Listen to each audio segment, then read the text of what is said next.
And you didn't mention that I was at the University of Chicago for 8 years, so just down the road. I was a professor there, and with the financial math program, if any of you want to go get good students. So yes, thanks for having me out. I'm Robert Almgren. Dual allegiance. One is Quantitative Brokers, our new company, and then also NYU, which is sort of my academic affiliation. So I wanted to talk.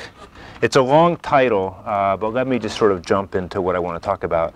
I want to talk about, first of all, what the business is of agency algorithmic trading. Secondly, and this background is this is a business which has started in the equities space, so most of the knowledge comes from equities. Then I want to talk about what specific features of the equities markets are relevant and have been driven by and have driven the development of algorithmic trading. And then the bulk of what I want to talk about is a bunch of things that we have seen looking at a sample of historical data from CME Group on the Eurodollar and Treasury Futures. Specifically things that I think are relevant to the development of algorithmic trading in those spaces. So the first preface type of comment, and I'll expand on this a little bit in a moment, is people sometimes get confused thinking about algorithmic trading. There's two very different things that people can mean by algorithmic trading. One, which probably a lot of people here do, is alpha generation, so making money off of high-speed trading, statistical arbitrage, market making, that kind of computer-driven trading with the goal of making money off the high-speed back and forth of the market. What I'm talking about is the other kind of algorithmic trading, which is agency execution. So this is much more common in equities than in futures, but this is in equities very highly developed. It's a service offered by the sell-side firms to the buy-side. So the business is executing large transactions for institutional clients. So the goal is not to make a profit off the high-frequency fluctuations of the market. The goal is not to spend too much on them. And I'll talk a little bit more about that. And if people are writing notes, I think we can distribute the slides, so you don't have to write this down. So the first thing I want to talk about is a little bit what the business of agency algorithmic trading is. So the business is to execute trades for large institutional clients. This is a hard thing because when a large client goes in to buy or sell a equity or future or whatever it may be, the executions move the market. That's the slippage. I'm very concerned about that. This business is widespread in the equities markets, and the reason for being of quantitative brokers is to develop this in other asset classes, in particular fixed income and related asset classes like futures for fixed income. The natural clients of this business, also to emphasize this, the natural clients are large, low-frequency traders. So in the equity space, that would be mutual funds, Fidelity, and so on, and some hedge funds that have slow-speed strategies, not the high-frequency guys. So the natural clients, and in the fixed income space, would be maybe real money funds, global macro, maybe people who have hedging flow for credit or mortgage products.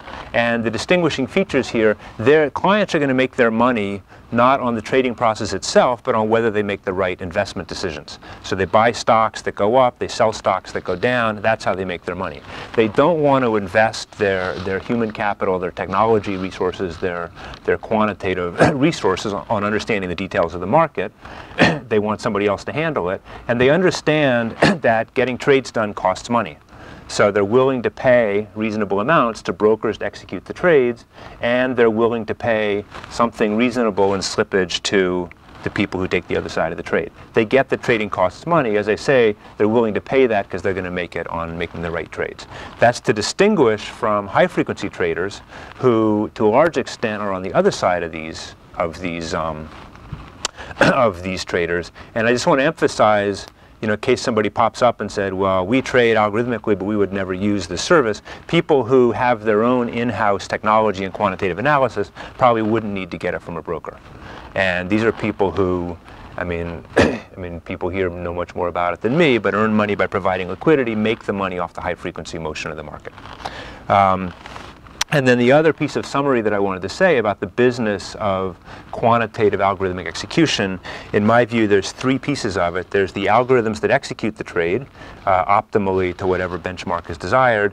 There's some sort of quantitative framework for post-trade cost reporting. You need to construct some framework. How much have we spent? broken down, whatever.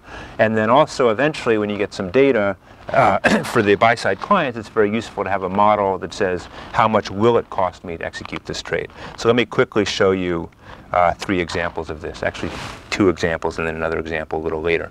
As an example of post-trade reporting, this is a little blurry, but the details don't matter a lot. This is just an example from my former employer. What this would be an example report that says that over this time period, which I think was 1 day, back in 2005, this client executed 14 orders, 646,000 shares of equities.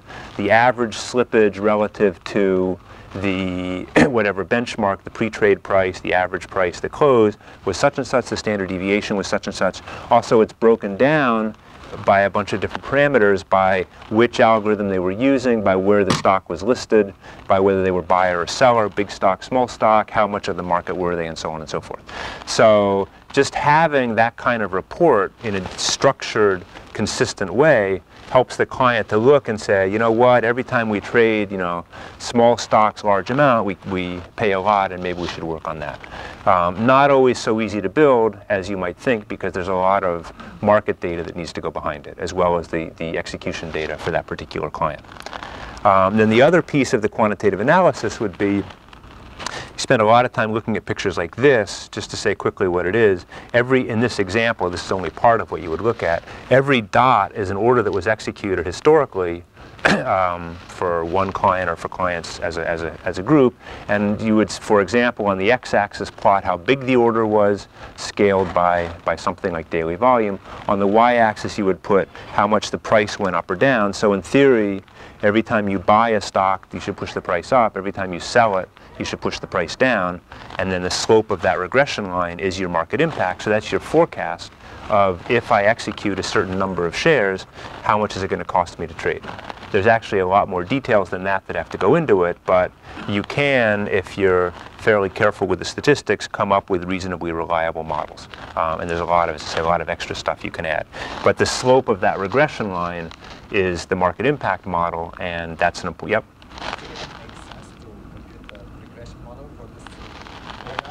That's the right question. So the answer to your question is that the t-stat is large, but the r-squared is small. So what that means is that your ability to predict the cost on any particular order is very small, because the market may go up, the market may go down. But if you have a large number, hundreds of thousands of orders, then that's statistically significant that is the slope. So you make a model that says the cost is some average cost plus a random term. The random term is much larger, but if you have a lot of data, you can average it out. As to whether that line should be straight or curved or should depend on other parameters, it's hard. I mean, the data's terrible. I mean, it's hard. But people really want that. I mean, because they know they're spending money, you need some model. And you can only do this after you've been doing the other legs of the business for a while. So you have to have a large database of orders that you executed in the past. Otherwise you just can't do it. So talk briefly about equities markets and why algorithms. So I want to point out what features of the equities markets make it that algorithmic trading started there first. There are a couple of cultural features and then some quantitative aspects of the market data that I'll look at. So one is that the agency model is well understood. Brokerage firms don't allocate risk unless they really have to. It's very well understood that they take the client's order to the market, act as an agent, as opposed to, say, bonds, where much more often the bank acts as a dealer, so the client buys or sells from the dealer. Technology is getting better and better, supporting algo trading. Clients are getting more and more comfortable with it. As an analogy, I remember back when we used to have travel agents. You want to buy a plane ticket, you go to the travel agent and say, what flights can I get? Now everybody's comfortable using the computer system because they're pretty confident that gives them the best price. Relentless pressure on commissions. You just can't afford to have people sitting there working orders through the market, contract by contract. Some regulatory changes that I'll just mention briefly, pushing sort of in the direction of systematic execution. And then also in equities, this incredible fragmentation to many different execution venues, which leads you to need algorithms to keep track of it. And then in particular for the quantitative aspects, I wanted to focus on just a couple particular features, all of which then I will also draw parallels with futures data. So we've seen the same stuff in futures.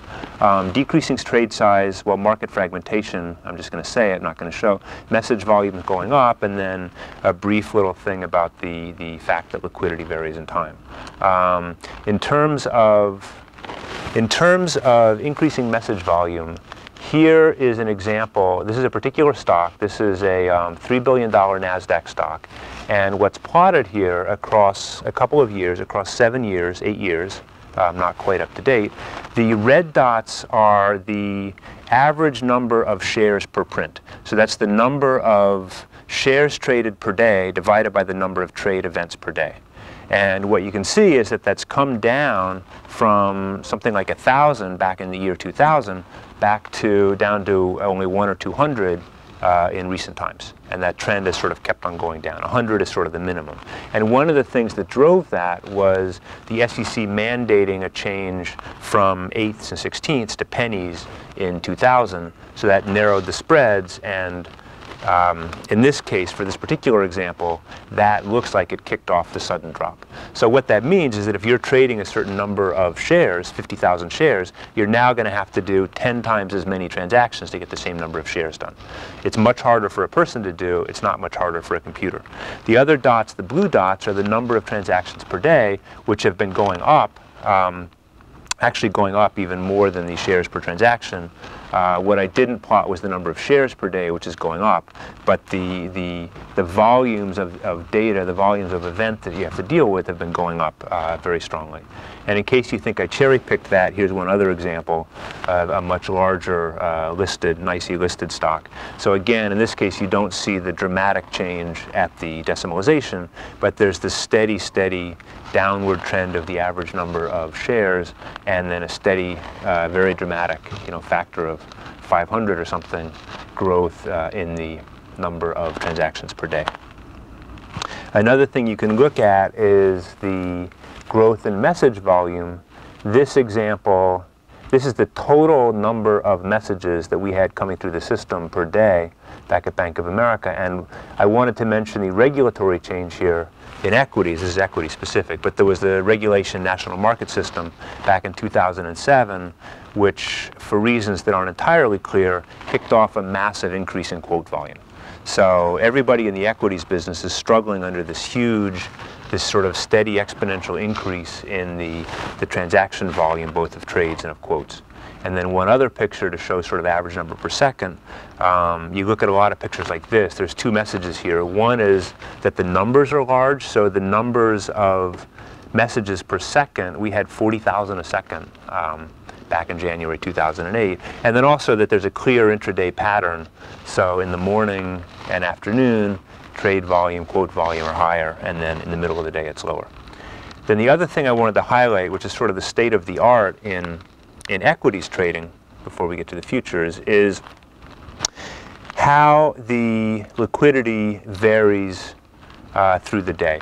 So I'm saying this not because I'm going to show this for futures, but just because I want to sort of highlight at what point the equities algorithms are. This is an example, sort of paradigmatic large cap stock, IBM, and what's plotted here, each colored curve, is the number of trade events in a 15-minute window, and each line is 1 day in a 5-day week back in August 2007. As it happens, a very odd time, but the message is still pretty clear. For this large cap stock, what you see is all the curves kind of go together. You can replace them by this average curve, which is the black curve, and it works pretty well.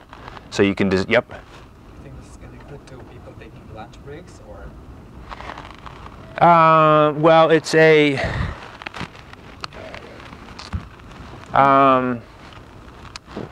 that may be part of it. I think actually what it is, so my theory, there's a lot of conjecture. My theory is a lot of the fundamental investors make trade decisions overnight because they run the model overnight. They put the positions on in the morning, so there's a burst of trading in the morning. And then there are a lot of mutual funds that are marking to the close, so they want to trade sort of into the close.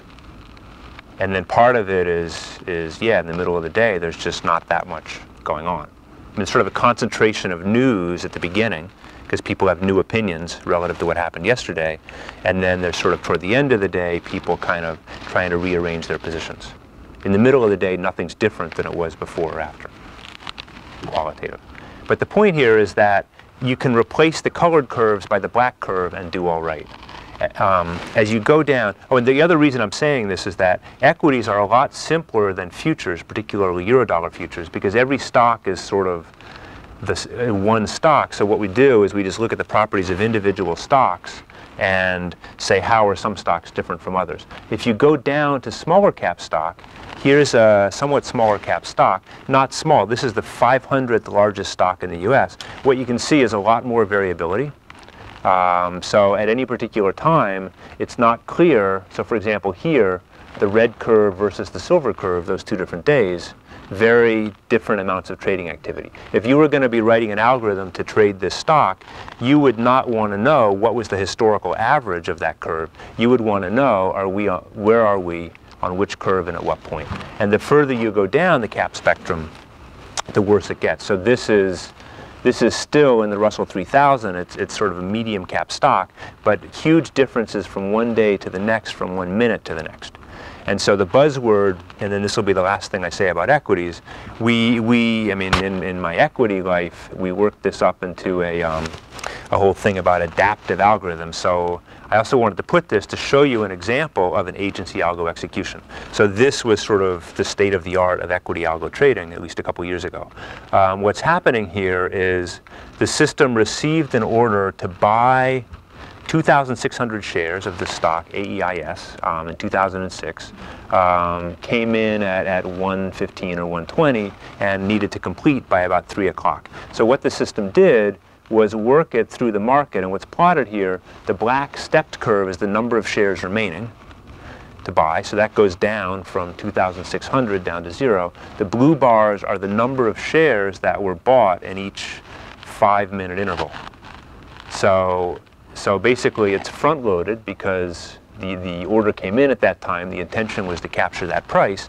But what's happening, the adaptivity here, is that the algorithm is monitoring trade and quote by trade and quote. These are the trades and quotes. I won't go into detail, but let me just say it's monitoring where the trades are printing relative to the quotes, calculating for a buy and for sell a liquidity indicator. It says now there's good liquidity, now there's bad liquidity, and it's adjusting its rate of trading based on what it thinks is happening in the market. So it's a pretty intelligent level of algorithm, and its purpose was to move the stocks for which algorithmic trading is useful down to make it useful for smaller cap stocks than the IBMs and the Exxons and the Bank of Americas. So it's an example algo execution. Now let me switch and talk now about particularly about what we've seen in the futures data that we've looked at. So what I'm talking about is, first some more generalities. So our argument, the reason for existence of quantitative brokers is that we think that for traditional traders, there's demand is coming for algorithmic execution in other markets. So clients are becoming sophisticated. They say, look, for the equities, brokers are doing all this great stuff for us. When we trade fixed income, futures, whatever, we have nothing. We either build it ourselves, we have to build it ourselves because brokers aren't doing it. They want that research, and the markets are more and more supporting what this kind of trading. And then the main point is you can see some of this by looking at the historical data. And so, as I say, that's what we're targeting with quantitative brokers. So here's just a schematic kind of our view of what's happening. Don't take this too seriously. The x-axis is time. The vertical axis is sort of level of sophistication or sort of depth of development of electronic and algorithmic trading. So you start out with simple request for quotes, limit orders, and then you go up to first-generation algorithms, second-generation algorithms, third-generation or adaptive algorithms. And then the message here is that equities are way into this development curve. So we started out way back here, and it's gone way up. It's very highly developed. Everybody's doing it. And our argument is that you look at these other asset classes, we're going to see the same movie happening again, because we've seen it already. And when you look at the history of equities and say, you know what, everything that was driving it in equities is present in these other markets. But that depending on which market it is, there are different levels of sophistication. So that said, let me dive into some of the details of what we see in the Eurodollar and Treasury. So what I'm speaking from is a sample of historical data that was generously provided to us by CME Group data mine. So this is the time and sales data. For Eurodollar and Treasury Futures data, Eurodollar is at least back to April 2007, Treasury starting in January 2008, when they moved from CBOT to CME, and then ending in March 2009. So unfortunately, the question that I can't answer until hopefully within a few weeks we get more up-to-date data, I can't answer questions about what happened since March. I'd love to know, but I don't have it. And then I'm going to look at four particular quantitative aspects, three of which are in a little write-up that we put together, so I can give that to people if they want. And then the fourth was some NYU students did a master's thesis on looking at some of this. So the four particular points I want to look at are trends of decreasing average trade size, just as in equities, decreasing posted volume, which is a little bit controversial. I want to argue why people should not be upset about that. Some of what we can see about where what types of contracts people are trading, where does the traded volume come from, and then also what I think are very challenging mathematical problems in the calculation of implied liquidity for Eurodollars. So, first trend. This is Eurodollar Futures across 2 years, March 2007, or April 2007 to March 2009. What's plotted on the vertical axis, log scale, is the average number of contracts per individual print, which is simply the total number of contracts per day traded divided by the number of distinct trade events, lumping together all the maturities, all the terms. And so what you can see, these are, I think, weekly averages. Each blue dot is 1 week. So very strong trend downwards. The red line is an exponential fit that is a linear fit on this log scale. And so what you can see is this inexorable continuous decline is decreased by about a factor of 5 from 23 or so down to about 4 or 5 fairly recently. So my argument then is similar to equities. If you want to execute a certain number, 500 contracts, back here you could do that in 25 individual trades. Now you need 100 individual trades. Now obviously this exponential fit can't go all the way down because the minimum size is 1 contract, and it can't go all the way up going back. I mean, there was never a time when it was 1 million contracts, but across this time period it fits pretty well. And then you could also argue that I'm oversimplifying because sort of the end of 2008 it looks like it's stabilizing around 4 or 5, but the overall trend is pretty clear. When you look at Treasury Futures, shorter time history on the CME, but again, it's a little less smooth, but again, a big decrease from 20-some down to 6, and then maybe bouncing back since the end of 2008, 2009. So big decrease in average trade size. So for us, I mean, that says to me that the market is crying out for algorithmic execution, because if you want to execute a large number of contracts, you need a program to work it through with these small prints. You can also look, another question would be, did the total volume go up or down? In equities, it's been going up. Not so much in interest rate futures. The last sort of end of 2008, beginning of 2009 have sort of been an unusual period. So aside from that, what jumps out at me on this picture is that it's fairly constant. There's a decrease at the end of 2008, and maybe it's bouncing back. It's kind of hard to say. But there's certainly not a dramatic upward trend as there is in equities. I feel like, you know, as interest rates come back off of 0, it'll bounce back up in later 2009. But basically, I would say not a dramatic trend one way or the other. Another question you can ask is, of the average trade size, how does that play out across the maturity spectrum? So Eurodollar futures are special in that they trade across a very wide range of maturities. So from what I've seen of futures, that's rare in futures. Usually it's just the front month trading. So what I've plotted here is on the x-axis the contract month, that's how many years to maturity. So I've only looked at the first 12 quarterly contracts across 3 years, and I've skipped the monthly contracts, the front months. And what I've plotted here is the average trade size as a function of maturity. So there are two trends. One you can see is the overall curves are moving down from April 2007, January 2008, October 2008. I didn't plot them in 2009, but that downward trend is what I showed on the other picture. But the other thing you can see is that the shorter maturities, I don't pretend to have an explanation, but the shorter maturities trade in larger size. The average number of contracts per individual print is larger. This also reassures you that there's not some particular contract which is dominating all the data, and so the decline in the average has to do with some special feature of that contract. They're all going down across all the maturities. Another question you might ask is, for the Treasury futures, there are essentially, in this time period, 4 different maturities, which are the 2-year, 5-year, 10-year, and 30-year.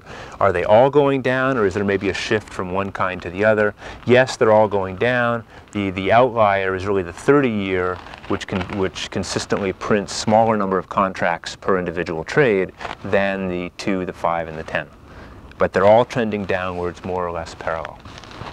I don't have an explanation for why that one's small. Yep. Yeah, that was what I was about to ask. What do you think is the reason for it? I don't know. I mean, the notional sizes are different. So, but I think it's the 2 and the 5s. I think are 200,000, and the 10 and the 30s are 100,000 notional, or it's the other way around. So you would think. I mean, you would think if that was the explanation, that those 2, the 10 and the 30, would be. The prisoner tick size for CME for the 30 years. Oh, the tick size is smaller? Yeah. Yeah, so maybe people are, okay. That's probably it then. So if there's a smaller tick size, people are trying to hit more precisely the price that they want. So, not sure what the reason is, but it's what jumps out from the data. Another question you can ask, this was actually a question Fred Sturm of CME asked me this question. Maybe one of the reasons that the average trade size is decreasing is that there are small trades and large trades, and what's really happening is that the number of large trades is decreasing and the number of small trades is increasing. You know, maybe 2 different types of market participants. So maybe we should look at the median or something instead of the average. But even better thing to do is to look at the distribution of sizes of trades. And so this picture shows you that the whole population is moving down. What's plotted here is the x-axis is the log 2 of the trade size. So for example, the bin, what I showed here, the bin 7 to 8 contains trades whose individual size was at least 128 up to 255 contracts in that print. And so the leftmost boundary, 0 to 1, is trades of a single contract. Then 1 to 2 would be trades of 2 or 3, and so on and so forth. And then what I've plotted is not the number of trades in each bin, but the fraction of total volume that's traded. There's always more trades. If I plotted the number of trades, it would be curving steeply down because there are always more trades of small size, but what I've done in effect is multiply by the size of the bin. So what's plotted, so that what this is the fraction of total volume that occurs in trades of the given size interval. And so what you can see from this picture is that it's a distribution that's moving smoothly to the left from April 2007, December 2007, August 2008, and then March 2009. So really it's the whole, yep. I'm just curious about the source of the data. Where did you get this? CME Globex. So this is the time and sales data from CME Globex. Okay. Not PIT, just Globex. But Eurodollars are 95% Globex. And this is basically just, a summary across the, it's, when it's in a database, it's just a SQL statement grouped by the size of the trade. For treasuries, I mean, I had to actually select my dates a little bit more carefully to get a clean picture. The trend is a little bit less clear, but the still still it doesn't support the hypothesis that there are large trades and small trades, and the number of large trades has been going down while the number of small trades has been going up. It's really that the whole population is shifting downwards. And also here, just as with the Eurodollars, I'm mixing together all the maturities. For the Treasury, I'm mixing together all the underlying contracts, but the trend is the same. Let me just take my word for it that it's similar, even if you exclude, say, the 30 years or whatever.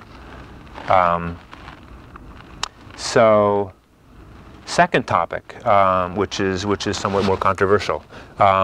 Posted volume, I'll say in just a second how I calculate that, but it's basically a suitable daily average of the number of contracts on the bid plus the number of contracts on the offer, averaged through the day. And again, for Eurodollars, I'm averaging together all the contracts.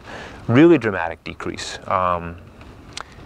So from across these 2 years, this is again a log scale, but notice that this is now a factor of 100 instead of 5 as it was before. So the decrease, I didn't write the decrease, but look, it went down from 10,000 to about 400, the exponential fit. So that's a factor of 250 or whatever it is. Now, it's not quite so clear cut. It took a huge drop in the end of 2008, and pretty clearly at the end it's coming back up, but the overall trend is certainly unlikely that it's going to get back to 10,000.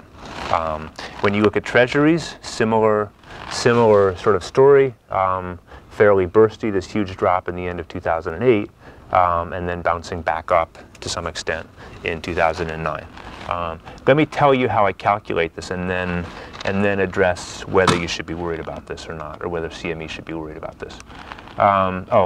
So let me say, this also has a term structure, so there's much more, this is a log scale, there's more posted size at the shorter maturities, which is kind of what people would probably expect.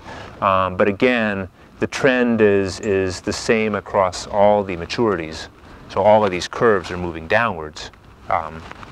It's not confined to a single maturity. So let me talk a little bit about how I calculate this wonderful number. If you look second by second at the trade data, this is what you see. So this is a particular day. This happens to be April 2, 2008, the December contract, December Eurodollar. The time scale is a little funny, but this is about a minute worth of time. What's plotted here, the gray, can't really see it, the gray shaded region is the bid offer. So the bottom is the bid, the top is the offer. The dots here are trades, which typically happen at the bid or at the offer. There are two step curves for the bid, 2 step curves for the offer. People who do this may know that the CME disseminates direct bid and offer, and also an implied bid and offer, which is what they call first generation. The blue and the red are the direct bid and the direct offer. The light blue or the cyan and then the purple or the magenta are the implied bid and the implied offer. So at any particular time, the bid is the larger of the direct bid and the implied bid, and the ask is the smaller of the direct ask and the implied ask, and the size is the combined size if they're the same price, but if one is higher, it's only the one that's at the inside bid. So you have to take account of both if you want to know what's the actual liquidity that's shown by CME. And then the jiggly curve here is what's often called the fair value. It's a weighted average of the bid and ask prices. And the reason I plotted it is what you can see is that the bid-offer spread is most of the time pegged at a half tick, which is the smallest value, and the prices themselves don't move very much. And trades happen only every once in a while, but what you can see is that this fair value is jumping a lot. It has a lot of updates. So most of the action that's happening here in the market is that quote sizes are being adjusted. So orders are being put into the book and taken out of the book. See what I mean? All of this time, the bid and the offer don't change, but the prices don't change, but the sizes change a lot, so that weighted average moves up and down a lot. So then what I do to calculate my average is I look, sorry the shading didn't come out too well, but what's happening here is the black curve, the shaded region, show at every second what's the total number of contracts posted on the bid and the offer. And it makes these jumps because at times like this, if the implied bid moves away from the direct bid, you're all of a sudden missing that missing that volume. Or let's say they're both here, the direct and the implied are here, and somebody puts in a direct bid, which is higher. Now the inside volume suddenly got a lot smaller because there's only one order at that new value. So I can take these huge jumps. And then what happens is the red dots are the trades. So what I do is I look at the size, posted size at the times of the trades, and take the arithmetic average of that. If you look at it through a day, you get basically this picture. So what happens is, this is what that thing looks like over a day. So the x-axis is time of day, hours since midnight. So from 4 p.m. to 4 p.m., or 5 p.m. to 4 p.m. The vertical axis is that quantity, and there actually are 213,000 quote updates and then 16,000 trades, which I didn't plot them all. But what I do is I just take an arithmetic average at the times of the trades of what the quote was in effect just before the trade. And that has the effect of naturally removing the overnight period. See, if I tell you what's the time average, that's going to include a lot of hours overnight when nobody really cares what's happening because no trading is going on. So I want a natural way to filter out the low activity overnight. But even more interestingly, if in case you have fluctuations in activity through the day, this will focus on what's the liquidity posted at times when people are interested in trading. So just as in equities, it's important to look at these fluctuations in activity. There's times when nobody's trading. Nobody cares what the market's doing because nobody's trading. You want to focus on what is it doing when people care about it. So this measure of just averaging the volume at the times of the trades naturally picks up time of activity. Then one other thing you can do with this is look sort of at event studies. This was a day of a Fed announcement. This was March 2008. So what you can see is in anticipation, this is time of day, hours since midnight, so 1 p.m., 1:30. People are withdrawing liquidity from the market until the announcement comes out, and then it goes back to normal. So you can pretty clearly see that. So that's the quantitative stuff. So the question is, if you're an exchange, should you worry about the fact that people are withdrawing liquidity? And I would say no. I mean, my argument is you should rely on brokers to find the liquidity. I mean, the exchanges would love if people would post hundreds of thousands of contracts, and so anybody could come in and trade right away. But what we've seen in equities is that just not realistic. People don't want to show all their size. They withdraw it.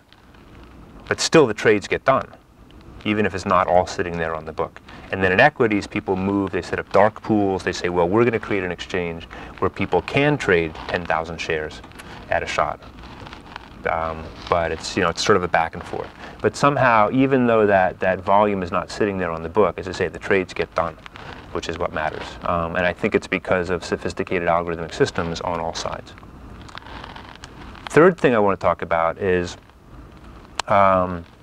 the futures markets in general, Eurodollars in particular, have a very rich set of derived contracts, which are spreads and butterflies and so on.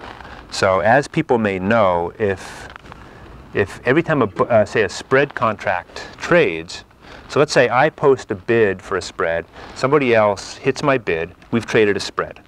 Now the way that prints to the tape is as a spread, and then also prints as two underlying contracts.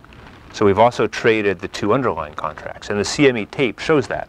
So when you look at the record of outright contracts that traded, one question you might want to ask and then answer is, where did those outrights come from? Were those traded by people who were intending to trade the outrights? So I wanted to buy a 2-year maturity, somebody else wanted to sell a 2-year maturity, or did these come as a consequence of people trading spreads?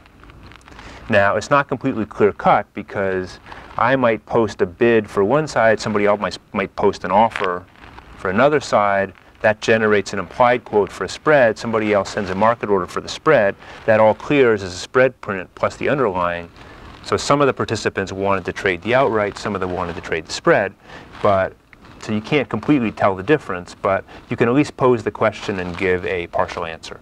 And then similarly, butterflies are 3 different maturities. It's going to print as 4 total contracts, 1, 2, and 1, and then packs and bundles are going to print as many, many contracts. And so, as I say, you can ask the question can you subdivide the volume and say this fraction of volume came from spread trades, this fraction came from butterflies, this fraction came from people trading outrights directly. And what I do, I didn't write it down, but let me just tell you what I do is I take the total number of outright contracts traded, then I take the total number of spreads, and I take 2 times the number of spreads, and I say that many outright contracts came from spreads.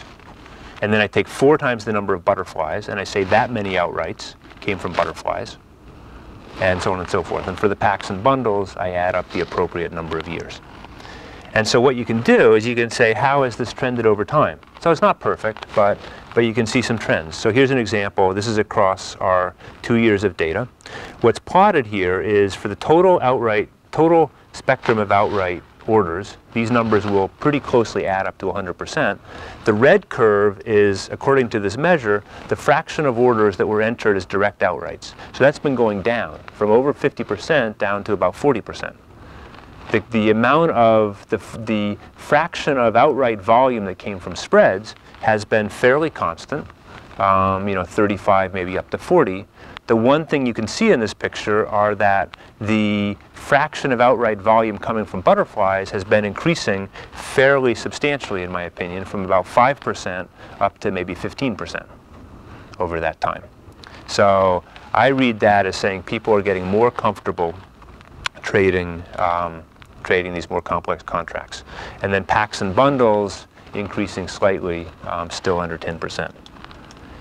If you do, to point out why Eurodollars are so interesting, if you do the same thing for Treasury Futures, you see what you probably would expect, which is that all the volume comes from outrights, except around the roll when people trade spreads to move to the next maturity.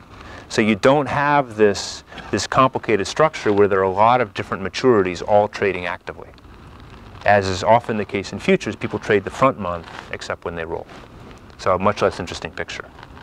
Then another question you can ask, picture is smaller because I wanted to compare a bunch of things. What's the intraday profile of this data? So the 2 pictures on the left are April 2007. On the right is October 2008.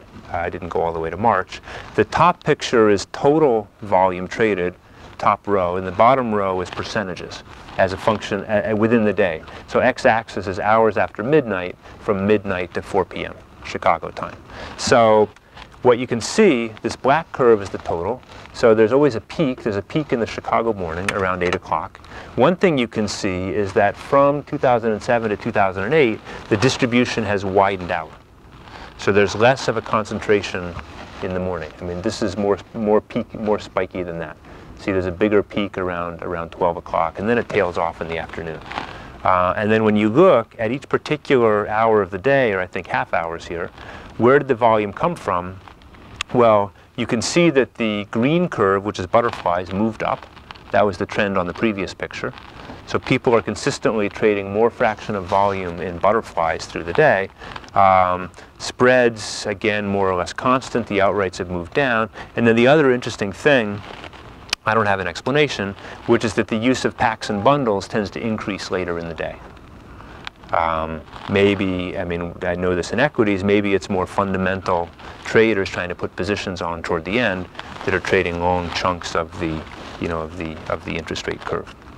So this kind of analysis is important if you're going to do algo trading, because you want to have some idea, who am I trading against at different times of day, what kind of contracts are they likely to be using. Might tell you something about who they are. The one other thing I wanted to talk about very quickly, then I'm basically done, is I want to highlight a master's thesis by some NYU students, Noah Taylor, Josh Knoll, and Adam Beagley, wrote a master's thesis on how to calculate implied liquidity for Eurodollar futures. They didn't completely solve the problem. I think it's still a hard problem, but I just want to show you one of the examples of what they were able to compute. So let's say at a particular time this is what so this is a particular time. This is April 2, 2007, 10:09 a.m. This is what the order book for the Eurodollar Futures looked like. The direct bids and offer are this, price, bid, price, offer. CME is also disseminating first generation implied liquidity, which is that, but we can actually ignore that for now. This is what's showing in the book, and you want to buy contract H0 at the lowest price you can.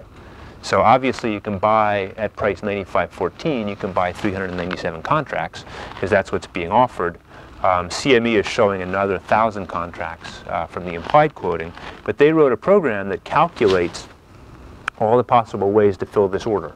So the best price comes from the H0 contract as a combination of Z8, so the December, and then combined with two spreads, and that gives you a price of 95.13.5. You can only get 6 contracts. Their code also found this much more complicated combination, which is a butterfly minus a spread minus 2 of those other spreads plus 2 of the December contract, which turns out to give you 2. When you work it all out, that gives you 2 of the March. Gives you 2, and you can actually get 98 contracts that way at a price which is an intermediate price, 95.13.75. And if you're an agency trader, you're just trying to do large volume. The more you can get, the better. So you don't care about the fact that you get 2 instead of 1. That's even better. And then the third best price you can get is the direct ask 95.14 and volume 397, which is what was offered. So there's a lot of richness in the Eurodollars there, which these guys made a little start on it. So I just wanted to finish there and sum up and say the main point is that I claim the agency algo trading is a good business, make money on commissions. For some reasons that you can identify and point to, it's well established in equities. There's a lot of knowledge in equities and a big sort of knowledge base and expertise. We think that these same forces are acting in the other markets, and success there will depend on being able to figure out quantitatively what's happening in the market microstructure. So I'm going to stop there. Great.